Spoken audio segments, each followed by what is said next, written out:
मैं आपको आज बताने जा रही हूँ इतिहास के ऐसे शर्मनाक किरदार के बारे में जिसे हम सब जानते तो हैं पर उतना ठीक से नहीं जानते। नतीजा ये कि 21वीं सदी में हमारे साथ वही सब दोहराया जाए तो हम सब उससे बेखबर होकर फिर उसके चंगुल में आसानी से फंस सकते हैं। मैं सिर्फ आपको हिटलर की कहानी ही नहीं सुनाऊंगी या बताऊंगी, पर उस कहानी को आज बताने का औचित्य आप खुद ही ढूंढ लेंगे। पहले एपिसोड में मैं बताऊंगी कैसे काम करती थी हिटलर की प्रोपेगेंडा मशीन, यानी हिटलर ने झूठ को सच बताकर जनता के सामने रखा और जो असल सच बता रहे थे जनता उन पर विश्वास करना ही नहीं चाहती थी। ये सब आप सुनेंगे 1920 के इतिहास के बारे में, पर आपको बहुत जाना पहचाना सा लगने लगेगा। जो समझदार हैं वो इस कैरेक्टर को पहचानने में भी समय नहीं लगाएंगे। चलिए देखते हैं आप कितने समझदार हैं।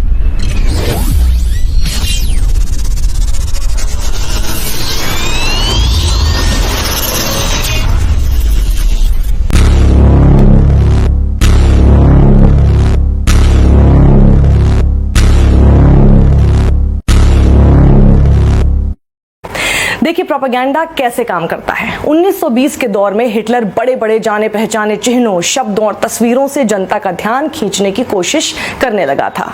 हिटलर ने जर्मनी को पहले बताया कि उनका एक दुश्मन है। जब आप किसी को बताते हैं कि वो आपका दुश्मन है, बस आपकी सारी मुसीबतों की जड़ वही है, तो आप बाकी सब काम छोड़कर उसी ख्याली दुश्मन को तबाह करने में अपनी सारी ताकत झोंक देते हैं। लेकिन सवाल था कि आखिर वो दुश्मन है कौन। अब अगर वो दुश्मन आपकी पकड़ से बाहर का हो तो आप अपना समय उसमें बिल्कुल बर्बाद नहीं करेंगे। तो हिटलर ने जर्मनी को समझाया कि ये दुश्मन और कोई नहीं, हमारे ही अपने देश में है। ये सब हिटलर ने कैसे किया? हिटलर ने खुद से अपने आप को जोड़ने के लिए एक सिंबल यानी चिन्ह का इस्तेमाल शुरू किया, स्वास्तिक।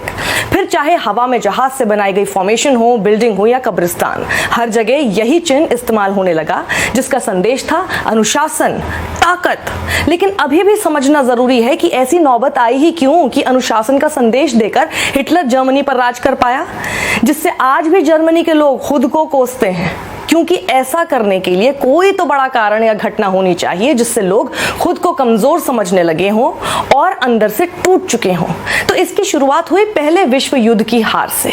हिटलर ने देखा कि अलाइड फोर्स ने बहुत हद तक अपना युद्ध प्रोपेगेंडा की मदद से जीता था। प्रोपेगेंडा अक्सर अखबारों, मीडिया, पोस्टर, स्लोगन, फिल्मों से फैलाया जाता है। वो टेलीविजन से पहले का दौर था, लेकिन फेक न्यूज या अधूरा सच प्रोपेगेंडा का हमेशा से हिस्सा रहा है। जो युद्ध आपकी मनोदशा पर वार करते हैं उसका एक ताकतवर हथियार है प्रोपेगेंडा। लेकिन प्रोपेगेंडा तभी चल पाता है जब उसका कनेक्शन वास्तविक घटनाओं से किसी तरह से जुड़ा हुआ हो, या जिसे अंदर ही अंदर कुछ लोग सच मानते हों। बस उन्हें उस बात को कहने वाला कोई तो चाहिए। 1919 में जर्मनी को ट्रीटी ऑफ वर्साई साइन करते हुए काफी पैसा देना पड़ा, जिसके बाद जर्मनी के पास कुछ बचा ही नहीं। तो पहले विश्व युद्ध में जर्मनी को जो शर्मनाक हार मिली, उसका इस्तेमाल हिटलर जर्मनी को यह सपना दिखाने में लगाता रहा कि जर्मनी दोबारा से महान देश बन सकता है और हिटलर ही उसे महान बनाएगा, नया बनाएगा। लेकिन जर्मनी के लोगों को अपने फायदे के लिए वो तभी इस्तेमाल कर सकता था अगर उसके पास कोई प्लेटफॉर्म हो। तो सितंबर 1919 में हिटलर ने एक छोटा राइट विंग नेशनलिस्ट ग्रुप, दोबारा सुनिए, हिटलर ने एक छोटा दक्षिणपंथी राष्ट्रवादी समूह ज्वाइन कर लिया। इस ग्रुप में नाम मात्र ही सदस्य थे।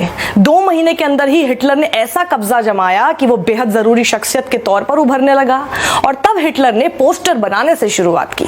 खूब गहरे और चमकदार रंगों का इस्तेमाल करने लगा पोस्टरों में। उसमें दुश्मनों को दिखाने के लिए ड्रैगन जैसे फिगर बनवाने लगा। उसके बाद हिटलर ने शब्दों पर ध्यान देना शुरू किया। प्रोपेगेंडा का बड़ा हिस्सा है शब्द, ऐसे सुनाए जाएं या पढ़ाए जाएं जो सीधा आपके दिमाग पर वार करते हैं। फरवरी 1920 में हुई पार्टी की पहली मास मीटिंग, जिसका नया नाम रखा गया nationalist socialist German workers party, या फिर कहें नाजी पार्टी। लोग हिटलर की स्पीच पर इसलिए भी आकर्षित होते थे कि वो बहुत अलग थी। जिस हिटलर को बेहतरीन वक्ता माना जाता था, उस हिटलर ने अपने श्रोताओं के बिहेवियर और प्रतिक्रिया को टेस्ट करने के लिए एक तरीका अपनाया हुआ था। वो पहले अपनी स्पीच आराम से और धीमे स्वर में शुरू करता था। फिर वो एक आध ऐसे शब्दों का जाल फेंकता था जिस पर वो पहले इंतजार करता था कि उससे सुनने वाले कैसे रिएक्ट करते हैं। फिर जब उसे लगता था कि ऑडियंस रिस्पॉन्ड कर रही है, फिर वो आवाज ऊंची करने लगता था, नाटकीय अंदाज में हाथों का मूवमेंट करने लगता था और भी ज्यादा सख्त भाषा का इस्तेमाल करने लगता था और अंत तक आते आते तेज तेज चिल्लाकर अपने सुनने वालों को घर इस मैसेज के साथ भेजता था कि वो चर्चा करने लगे। हिटलर को यह समझ आ गया था कि लोग बड़ी और लंबी तथ्यों पर केंद्रित बहस सुनना ही नहीं चाहते। वो बुद्धिजीवियों के आंकड़ों और सच पट्टी की बातों पर खुद टिकना ही नहीं चाहते। उन्हें तो चाहिए लच्छेदार और नारों जैसे शब्द जिनसे वो खुद को रिलेट कर सकें, जो सीधा अपना मैसेज भी दे दे और जिनमें ज्यादा दिमाग भी ना लगाना पड़े। इस बात को आप दोबारा से सुनिए और बेहद गौर से सुनिए। हिटलर को यह समझ आ गया था कि लोग बड़ी और लंबी तथ्यों पर केंद्रित बहस सुनना ही नहीं चाहते। वो बुद्धिजीवियों के आंकड़ों और सच पट्टी की बातों पर खुद टिकना ही नहीं चाहते। उन्हें तो चाहिए लच्छेदार और नारों जैसे शब्द जिनसे वो खुद को रिलेट कर सकें, जो सीधा अपना मैसेज भी दे दे और जिनमें ज्यादा दिमाग भी ना लगाना पड़े, लोगों के मुंह पर आ जाए। ऐसे स्लोगन का इस्तेमाल करने में था हिटलर का सारा फोकस और हिटलर ने बखूबी लोगों की इस प्रवृत्ति के साथ खेला। इसे कहते हैं ग्रीवेंस पॉलिटिक्स, यानी लोगों के जख्म को रेत कर राजनीति करना, जिसमें कुछ लोगों पर उंगली उठाकर बताया जाता है कि उन्हें मिले जख्म, दर्द और धोखे का कारण वही शख्स है। हिटलर लोगों को समझाने में कामयाब हुआ कि उनका दुश्मन कौन है। हिटलर ने बताया ज्यूज और बोल्शेविक्स उनकी हार का कारण है। अगर प्रोपेगेंडा ऐसा हो जो पहले ही आम जनमानस के भीतर घर कर चुका हो तो समझिए उसने पहले ही अटेंशन ले ली है और कामयाब हो गया है। इसी चीज पर स्ट्राइक किया हिटलर ने और प्रोपेगेंडा चलने पर गद्दार, पीठ पर छुरा भोंकने वाले जैसे शब्दों का इस्तेमाल धड़ल्ले से होने लगा। एक बार और सुनिए, गौर से सुनिए। प्रोपेगेंडा चलने पर गद्दार, पीठ पर छुरा भोंकने वाले जैसे शब्दों का इस्तेमाल धड़ल्ले से होने लगा। लगता ना जाना पहचाना। अपने इस प्रोपेगेंडा को और तूल देने के लिए दिसंबर 1920 में न्यूज़पेपर शुरू किया जिसका मतलब था पीपल्स ऑब्जर्वर। हिटलर ने विजुअल प्रोपेगेंडा यानी तस्वीरों के जरिए झूठ फैलाकर अपना फायदा करने की कोई कसर नहीं छोड़ी थी। यह प्रोपेगेंडा इस कदर आगे तक पहुंच गया था कि नाजी पार्टी अपने कार्यकर्ताओं को अपने विपक्षियों की मीटिंग में भेजती थी। वहां इसके कार्यकर्ता लोगों से मार पिटाई करते थे ताकि अपने विपक्षियों के अखबारों में खबर बनकर छप सके। पब्लिसिटी की ये भूख हिटलर पर तो हावी थी, लेकिन उसने समझ लिया था कि पब्लिसिटी कैसी भी हो वो लोगों की जुबान पर आनी चाहिए बस। हिटलर की ये प्रोपेगेंडा मशीन यही नहीं रुकी।